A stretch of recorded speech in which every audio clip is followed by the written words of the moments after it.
Aktor, nasira ang karera matapos lisani ng Kapamilya Network. Isang dating prominenteng kapamilya aktor ang laman ngayon ng mga usap-usapan sa showbiz matapos sabihing nawala sa kasikatan nang iwanan niya ang ABS-CBN. Ayon sa mga insider, noong nasa Kapamilya Network pa siya ay sunod-sunod ang kanyang mga proyekto mula sa mga primetime teleserye hanggang sa malalaking pelikula.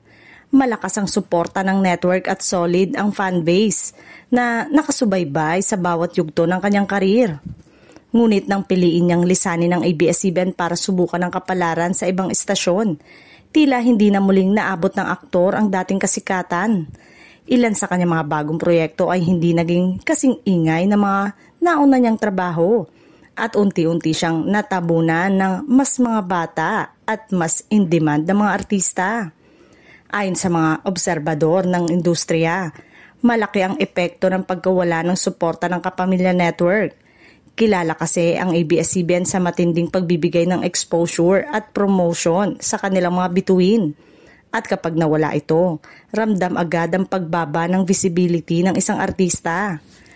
Ngayon, palaisipan sa marami kung makakabangon pa ba ang aktor at muling makakahanap ng tamang proyekto na muling magbabalik sa kanya sa rurok ng kasikatan o tuluyan ng mababaon sa limot ang kanyang karera.